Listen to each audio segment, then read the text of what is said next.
স্পষ্টভাবে বলতে চাই আইন শৃঙ্খলা রক্ষাকারী বাহিনীদের, আমাদের সেনাবাহিনীদের, যে আমাদের ছাত্রছাত্রী ভাই বোনদের বুকে যেন আরেকটা গুলি না যায়। সো যেহেতু তারা সেফ কাস্টাডিতে, আমি তখন রিকোয়েস্ট করলাম আমি তাদের সাথে দেখা করতে চাই। তো প্রতি উত্তরে আমাকে জানানো হয়েছে যে দেখা করতে চাইলে ঊর্ধ্বতন কর্তৃপক্ষের পারমিশন নিয়ে আমার দেখা করতে হবে তাদের সাথে। বাংলাদেশের মুক্তিযুদ্ধ নেতৃত্বদানকারী বাংলাদেশের প্রথম প্রধানমন্ত্রী তাজউদ্দিন আহমেদ এবং সৈয়দ জোহরা তাজউদ্দিনের সন্তান, এবং আমি নিজেই একজন রাজনীতিবিদ হিসাবে আমি 2 টার্ম বাংলাদেশ সংসদের সদস্য ছিলাম, স্বরাষ্ট্র প্রতিমন্ত্রীর দায়িত্ব পালন করেছি এবং এখন আমি একজন সাধারণ নাগরিক।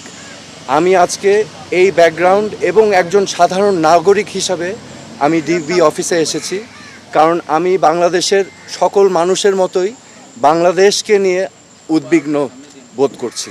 আজকে আমরা জানি যে এখানে কোটা আন্দোলন হয়েছে, কোটা সংস্কার আন্দোলন হয়েছে, এবং এই কোটা সংস্কার আন্দোলন নিয়ে আমাদের দেশে একটি অশান্তিপূর্ণ পরিস্থিতি বিরাজ করছে। এখানে শত শত মানুষ নিহত হয়েছে, নিরীহ 5 বছরের বাচ্চা থেকে শুরু করে 8, 10, 15, 16 ছাত্র, সাধারণ মানুষ সহ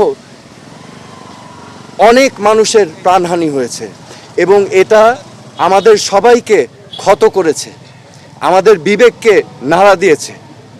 এই বিবেকের নাড়ার কারণেই আজকে আমি ব্যক্তিগতভাবে ডিবি অফিসে এসেছি। কেন এসেছি? আমি ডিবি প্রধানের কাছে 3টা প্রশ্ন নিয়ে এসেছিলাম।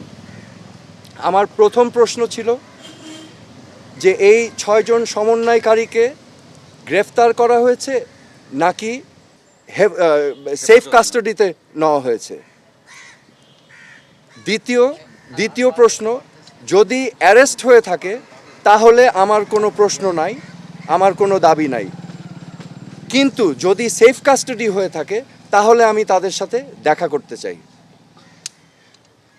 ডিবি প্রধান আমাকে পরবর্তীতে ঊর্ধ্বতন কর্মকর্তার কথা বলে উনি আমাকে জানিয়েছেন যে এই 6 সমন্বয়কারী যেহেতু তাদের নিরাপত্তা নিয়ে উদ্বিগ্ন ছিল, সেই কারণে তাদেরকে সেফ কাস্টাডিতে নেওয়া হয়েছে। এই কথা শুনে আমি প্রশ্ন করেছিলাম যে আপনারা কিভাবে বুঝলেন যে তারা উদ্বিগ্ন তাদের নিরাপত্তা নিয়ে? তারা কি আপনাদেরকে জানিয়েছিল, রিকোয়েস্ট করেছিল? আমাকে তখন তিনি জানিয়েছেন না, ওনারা বুঝতে পেরেছেন মনিটরিং করে।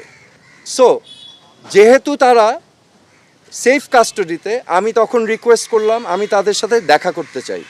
তো প্রতি উত্তরে আমাকে জানানো হয়েছে যে দেখা করতে চাইলে ঊর্ধ্বতন কর্তৃপক্ষের পারমিশন নিয়ে আমার দেখা করতে হবে তাদের সাথে।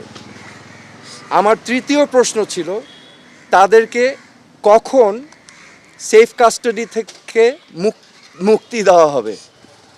এই প্রশ্নের জবাবে তিনি বলেছেন যে ঊর্ধ্বতন কর্তৃপক্ষ যখন ওনাকে নির্দেশনা দিবেন তখনই ওনাদেরকে ছেড়ে দেওয়া হবে।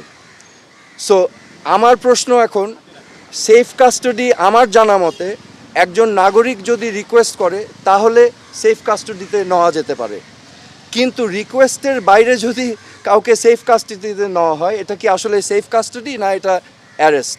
তো এটা হচ্ছে আমার প্রশ্ন। এখানে আমি আপনাদের সম্মুখে স্পষ্টভাবে বলতে চাই, এই ছাত্র আন্দোলন, কোটা সংস্কার আন্দোলন নিয়ে যে সকল ক্ষয়ক্ষতি হয়েছে, ক্ষয়ক্ষতি কিছুই না। ক্ষয়ক্ষতি কেন কিছু না?